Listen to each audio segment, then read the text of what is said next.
Greeting cards లైఫ్లో మనం అస్సలు మర్చిపోలేని వాటిలో ఇదొకటి.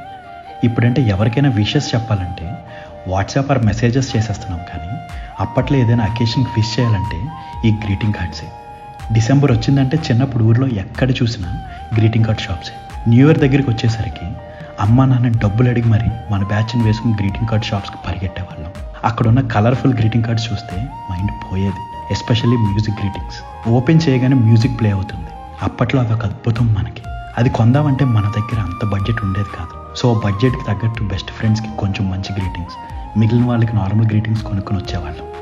అబ్బాయిలకైతే సినిమా హీరోల గ్రీటింగ్స్, అమ్మాయిలకైతే హీరోయిన్ పిక్స్ ఉండే గ్రీటింగ్స్, టీచర్స్కి అయితే ఫ్లవర్స్ ఉండే గ్రీటింగ్స్. ఇంకా న్యూ ఇయర్ రోజు సైకిల్ వేసుకుని స్కూల్ హాలిడే అయినా సరే ఫ్రెండ్స్ అందరిళ్ళకి వెళ్ళి గ్రీటింగ్ కార్డ్స్ అండ్ చాక్లెట్స్ ఇచ్చి విష్ చేయడం, వాళ్ళు ఇచ్చే గ్రీటింగ్ కార్డ్స్ తీసుకోవడం. తర్వాత బ్యాచ్ అంతా కలిసి టీచర్స్ ఇంటికి వెళ్ళి వాళ్ళకి కార్డ్స్ ఇవ్వడం. ఈ నెల రోజులు పోస్ట్ మ్యాన్ ఇంటికి వస్తున్నారంటే ఎంత హ్యాపీగా ఉండేదో. పోస్ట్లో వచ్చిన కార్డ్స్, ఫ్రెండ్స్ ఇచ్చిన కార్డ్స్ చూసుకుని మురిసిపోవడం, వాటిని జాగ్రత్తగా దాచుకోవడం. ఇప్పుడు లైఫ్ చాలా బాగుంది, కాదనట్లేదు. కానీ ఎందుకో మెసేజెస్ కన్నా అప్పట్లో అలా కార్డ్ తీసుకుని లోపల వాళ్ళు మన కోసం స్వయంగా రాసిన మెసేజ్ చదువుతూ ఉంటే ఏదో తెలియని ఆనందం కదా.